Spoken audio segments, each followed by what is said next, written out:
Howdy. In the weeks straddling July and August of 2017, a friend of mine named Tim Pontius, my brother Dave, and myself embarked on the Washington Backcountry Discovery Route, a 500-mile ride south to north from the Oregon border to the Canadian border. It was a great trip with, like any motorcycle trip, highs and lows, which make it unforgettable. I decided to do a short review for anyone interested in riding the route. There's plenty of people you'll find on YouTube that have videos. Mine will be just one of the many among them, but you might find something useful here. First off, we're all on 250s. My brother and I are on Yamaha WR250Rs, and Tim is riding a Kawasaki Super Sherpa. Now, I'm going to stay off my soapbox for right now, but let me just say, I prefer smaller, lighter bikes for adventure travel than the 500-pound behemoths that magazines try and recommend. We had 2 copies of the WABDR map that Butler Maps produces, and I loaded the GPS tracks in my Garmin Montana 480. I'll say right now that the tracks and the Garmin performed flawlessly. The maps were great for overall planning and a review of what's coming, but the minute-by-minute riding was done via the GPS. The only issue that I experienced was where the path came to a Y and you had to choose one or the other. What you ended up having to do is to ride a little bit on one of them and determine if that was the right one or not. So I would have the guys kind of hold up and I'd figure out which one was the right one, and then we'd take off again. This happened usually at least once a day. Of course, once I was bombing along and completely missed the turn, not realizing it for about 5 miles until I was well off track. I looked at the map, saw that it joined, which was fine, but I was bummed that we missed the jungle, which was something that it sounded really cool. So to get down there, we had my daughter and son-in-law drive us down to Stevenson. I live in Spokane, and we started north from there. Riding through the Pinchot National Forest near Mount Adams was breathtakingly beautiful. It was just awesome. From there, you enter the drier area near Yakima and Ellensburg, where the road can turn from easy to hard just around a single corner. You're out of the forest, but the vistas are just awesome. I mean, we could see Mount Adams and Mount Rainier in the same view when we looked south. And then north from there, of course, is the rest of the Cascades. I love the spot where you could see Yakima down this one side, and then just on the other side of that was Ellensburg. It was pretty cool.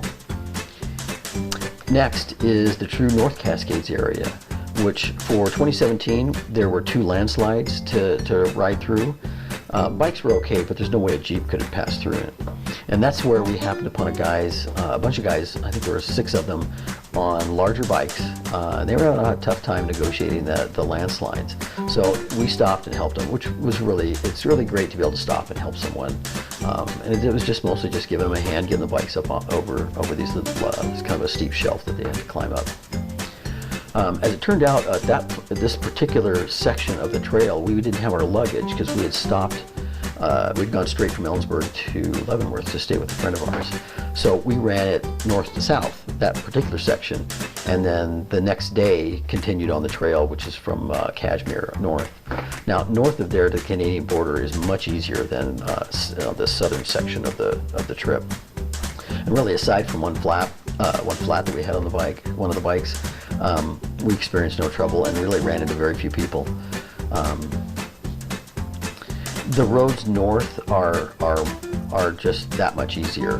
There are some rutty areas here and there, and if it was wet, it would definitely be not very much fun, but it was dry during that first few days of August, so we really didn't have any trouble.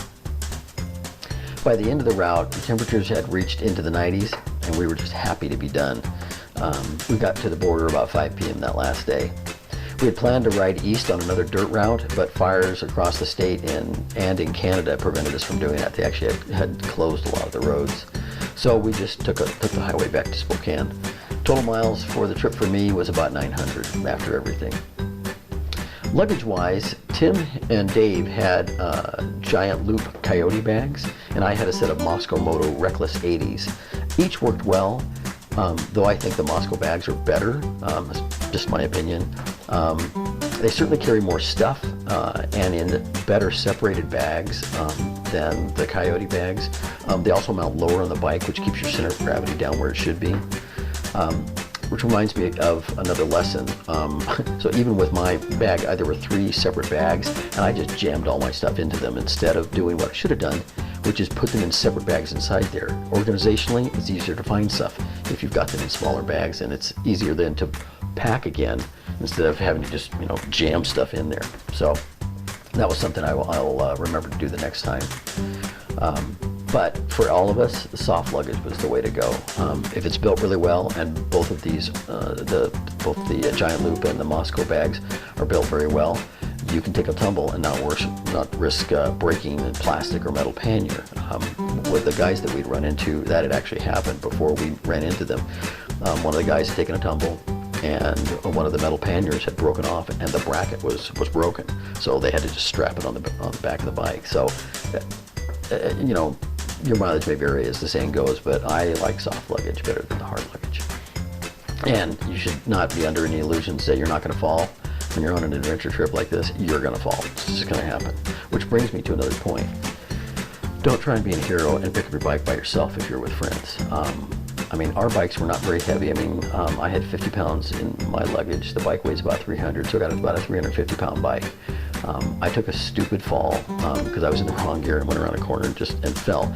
The bike was laying downhill. I was kind of frustrated. I wanted to pick it up. Tim was there to help me, but I picked it up mostly by myself. And I injured my back. That evening was a little rough sleeping, but the second night was absolutely excruciating. I might be old, but this dog is capable of learning. Don't do that again. Most of the BDR routes are on roads that a Jeep could do. And while wide enough, the surface can go from packed dirt to what they call baby head rocks in just a moment, which, by the way, is a really awful term. But you get the idea. The rocks are roughly this size, anywhere from 5-6 inches in diameter. And you really need to keep your speed up. The rocks will tend to throw you one way or the other. But for you beginner to intermediate riders out there, do not slow down. Now, while speed can kill, if you're too slow, you're going to fall.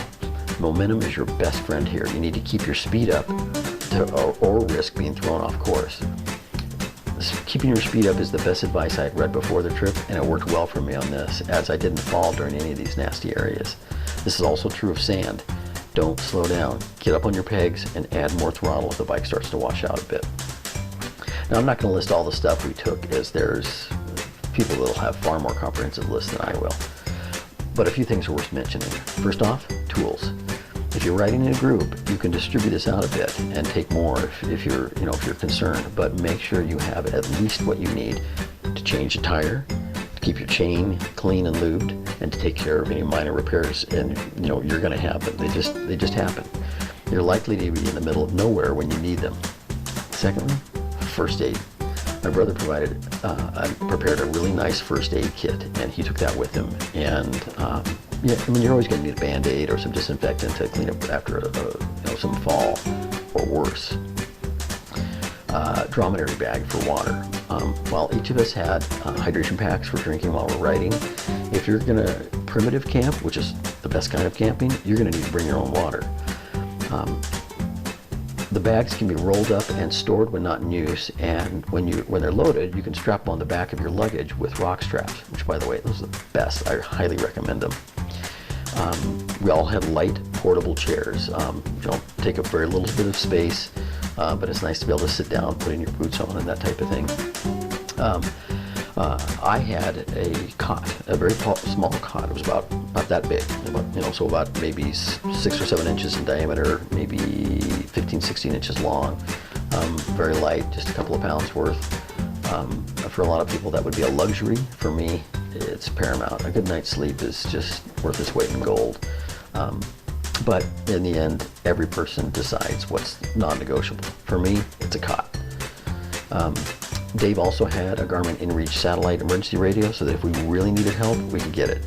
Remember, cell coverage can be spotty or non-existent in the backwoods. So you can see from all the footage that you've been looking at while I've been talking, we had a great time and would definitely do it again. In fact, we're planning on doing the Idaho BDR route in 2020. So get your bike set up so that it fits you well. Practice without luggage on gnarly terrain, harder than you expect to be in. In other words, get those dirt skills up to snuff. Whatever you choose for luggage, take at least one weekend trip so you can work out all the kinks and be ready and prepared how to use it when you're on your trip. the practice and preparation you make ahead of time will pay off with a great adventure experience. Get out there and have fun.